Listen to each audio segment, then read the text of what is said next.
Hi, this is Aurora from the Educating All Learners Alliance, and I'm really excited to be speaking with Erin Stark of New Schools Venture Fund. So let's dive right in. Tell us a little bit more about the work that you do and what's new at New Schools. Hi, I'm really happy to be here. My name's Erin Stark. I work at NewSchools Venture Fund. NewSchools Venture Fund is the first venture philanthropy model in K-12 education. And we bridge capital between those who have capital and those who are willing to put that capital to work on the front lines. And what we've noticed over the years is those are educators who are coming from classrooms or former school leaders. Those are parents who want to reimagine a different education system for our young people. And we've been doing this work for 25 years. My role specifically, I'm the partner over our strategy focused on learning differences, and that's students with diagnosed and undiagnosed disabilities. What would you say inspired you to get involved in this work? Yes, I always like to say my vocation found me. I did not find it. When I was 5, my sister was born with significant disabilities. The care you had to give her her whole life was equivalent to a newborn baby. And at that time in the 80s, the common thing that folks were advised to do was to put a family member who had that high level of need into an institution. And that's not what my parents did. She stayed at home with us until she was about 23. And as a result of that, and I didn't know this, hindsight's always 2020, I was on the front lines of the mainstream movement and then the inclusion movement. And I watched my sister move through the public education system and then, she was wheelchair bound and pushed across the stage by my youngest sister when she was 21. And that came at a cost for my family, the advocating, the fighting, that, schools didn't want to take on that kind of risk or to support someone with that high need. But that was non-negotiable for our family. Like, we wanted to have the best life for her no matter what, and we weren't going to take no for an answer. So if you had asked me in my early 20s, are you going to end up in special education? I would have been like, nah, no. Like, I lived that. Right. No. But then I had this, just life being life, ended up trying out teaching because folks suggested that I should, and then ended up in a co-taught classroom where there were students with disabilities as a sub. And I was like, oh, wait, I get this. Like, I see in here that there is a number of barriers for students to be learning. And there's options and ways to reduce those barriers for these students to have access. And I immediately fell in love with education. And I did not realize that it was my life experience that actually positioned me to see the world in a different way than most people do. So from there, I've ended up moving, as a special education teacher onto district level work as a special educator, and now focusing on what is the innovation that we need to actually realize that the public education system for our young people with disabilities, because it's not fully realized yet. So tell us a little bit more, if you can, about the strategy, the investment strategy at New Schools. Yeah, so New Schools, we have 3 core investment areas: innovative public schools. So this is where we invest money in helping to launch public schools, both district and charter. Learning solutions, which covers foundational literacy and math, and then also teaching reimagined, trying to really think about how can we help teachers thrive so students thrive. And across those 3 investment areas, we have a focus on students with disabilities because students with disabilities spend the majority of their day in general education classrooms being supported by general education teachers. So when we're thinking about reimagining the education system, we have to be thinking about students furthest from opportunity, and those are often students with disabilities, multilingual learners, and we're focusing on students with disabilities across those 3 investment areas. In addition, we're focusing on post-secondary solutions for students with disabilities, how to increase the special education teacher recruitment and retention efforts, and instructional tools and professional learning. That might sound like, whoa, that's a lot of different areas. And the truth is that it is a lot of different areas. And I think what's really exciting about our investment approach is that it's integrated, right? Like, we need to de-silo how we think about supporting students with disabilities. And as a funder who's been around for 25 years, we're really had the opportunity to do that. We're well positioned to do that, and we are doing that. So now I can talk about some of the innovations that have come out of this integrated strategy. So we funded the Literacy Academy Collective, which launched the first district school focused on students with dyslexia in New York City. That is one innovation that we're seeing, and I visited that school a few months ago, and the structured literacy happening for students there, students with dyslexia, is just beautiful, and it's serving as a proof point for how to truly reimagine instruction for students leveraging structured literacy. And what we're also seeing in our learning solutions portfolio is AI-driven solutions that are from the onset leveraging universal design for learning and instructional practices like explicit instruction to give students who are at-risk readers more at-bats, more feedback aligned to their progression with phonemics, and helping students to really master decoding so that they can move past the decoding threshold into fluency. And in our Teaching Reimagined portfolio, we have an innovation called Timely Schools that's working with schools to rethink about how educators spend their time. We know that getting co-teachers time to plan together is a huge barrier to quality instruction.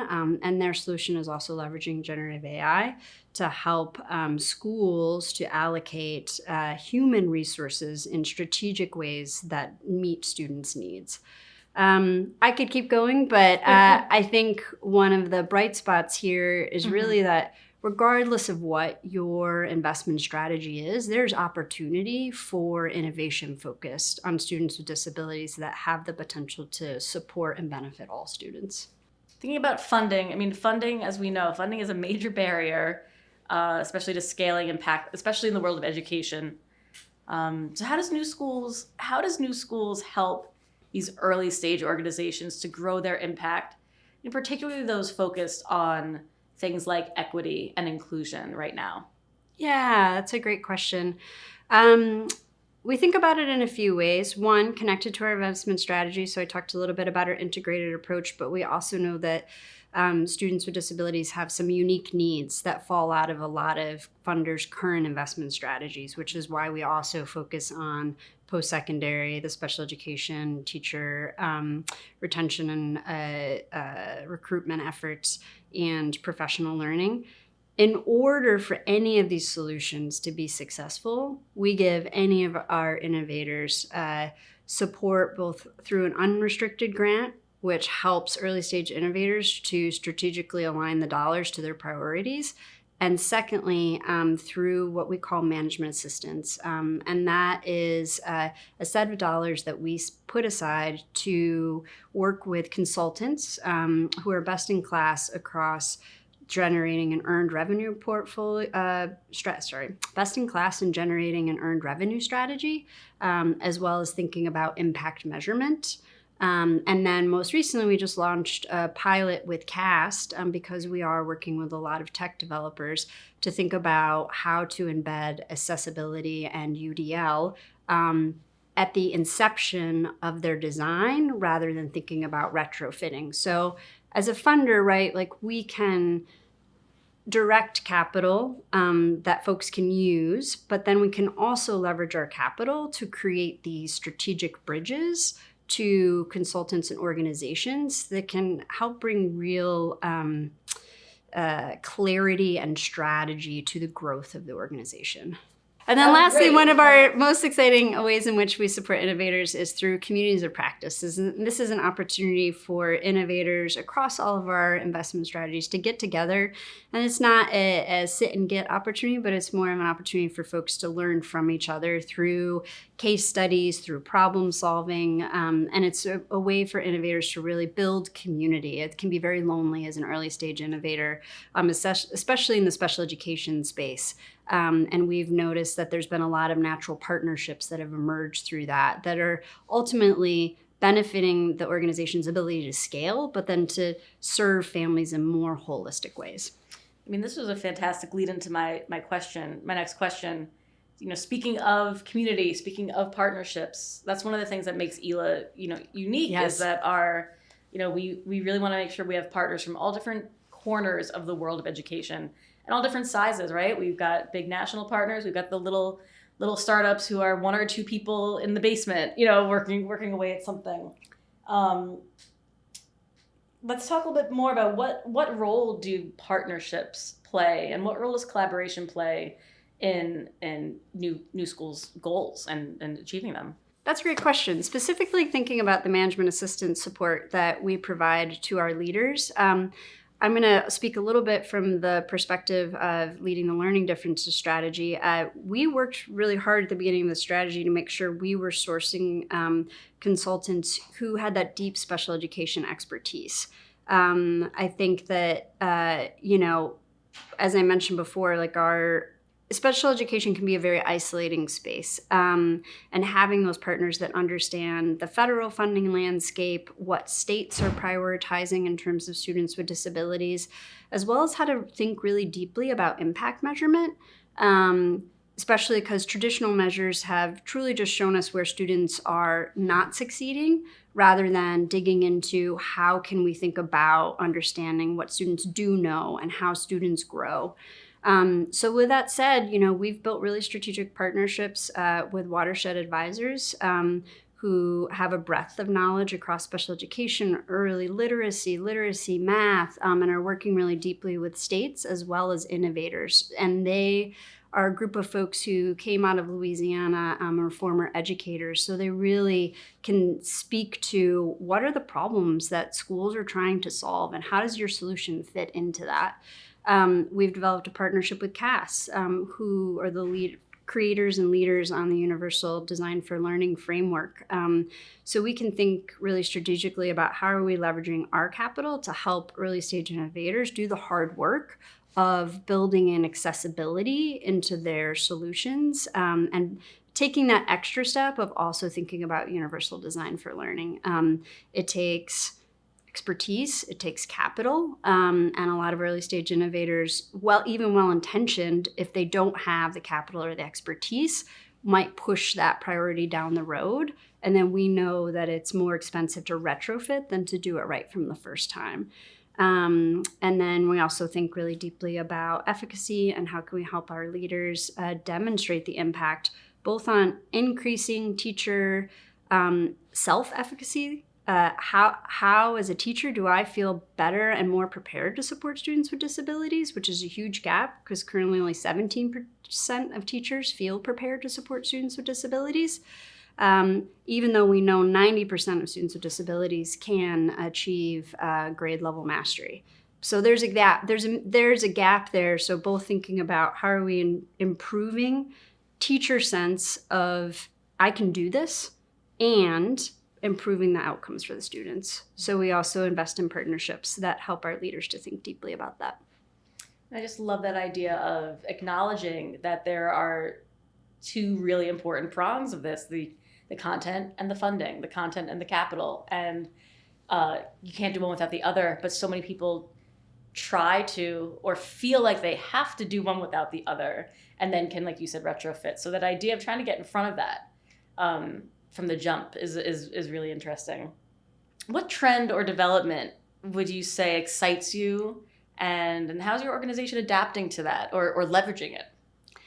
Yeah, I'll speak to what I'm seeing in this special education. Yeah. New Schools does a lot of work out in the field, and there's a lot of trends and developments that we're excited about. But in terms of special education specifically, we have invested in 26 organizations focused on students with disabilities over the last 3 years. And we've been studying how are they doing. And what we have noticed is that our organizations focused on professional learning are proving really resilient despite some of the funding shifts that we've seen. So, we know that ESSER dollars are not, have wound down. And regardless of that, our professional learning organizations are still in demand, right? And there's a couple of factors that I think are leading to that. half the states across the country have a state level focus on inclusion for students with disabilities. So regardless of what's happening at the federal level, we're seeing states continue to be very committed to inclusion for students with disabilities, data-driven practices, and thinking about funding models that will help schools to get the financial resources that they need to better support students with disabilities. And that state level lens is proving out to be true for professional learning providers. They're in demand. And I think that's also true because the number of students being identified as having a disability is growing exponentially. There was a recent report that said about 1 million additional students in the last 3 years have been identified as having a disability, increasing the historical trend of around 14% up to, increasing at about 2 to 3 percentage points, which is a significant increase. So I think that our professional learning providers, while focused on students with disabilities, have a broader lens. Like their thesis is that if we can design for our most marginalized students, the students with the greatest need, we're actually going to improve the education system for all, right? So instead of approaching from this idea that there is a norm student, let's just approach it through learner variability is the norm. How do we start the conversation from that place and then think about your instructional model, your program, the professional learning that you provide to teachers, and how do we start to close differentials between students with disabilities and general education students so that we're not continually just accepting that there is a difference in outcomes between these two populations. We have to switch that narrative, and one of our leaders who founded All Means All says focuses on both like will and skill, right? We need to help people have the will and the belief and then give them the skills. And these organizations have early evidence of positive impact on students with disabilities. I think that, we're going to continue to see growth in organizations focused on students with disabilities that are going to be able to demonstrate how this is not just helping students with disabilities, but helping all students. And I think that's the way that we're going. I mean, when I think about the movement with generative AI and the opportunities to think about really matching a student's individual expertise with their learning experience, I see that as an additional opportunity to think about how are we redesigning the school day, rethinking about closing differentials between students, and then leveraging both like the humans and the instructional tools to be able to achieve that. So I think that trend is going to continue. And regardless of what happens at a federal level, I feel really hopeful around states and districts like having a continued commitment to closing these differentials. Do you have any advice for somebody just starting out in the world of education, whether that's a teacher, whether it's a leader, maybe a parent who's new to the world of special education? What's some advice? Yes, that's okay. something. Okay. So I think advice for folks coming into the innovation space are 2 things. 1, build relationships, find your people. It can be isolating, but it is not a truly isolating space because there are so many folks who care and are thinking deeply about how to reimagine education. So find your tribe. And number 2, bring the community along with you. Even if you are a member of that community, if you're a parent of somebody with a disability, disability is not a monolith. There's going to be another parent who has had a similar but uniquely different experience. So make sure that whatever you're doing, that you're designing alongside a very diverse group of community members who help you to inform the direction of your work. Great. Thank you. Wonderful.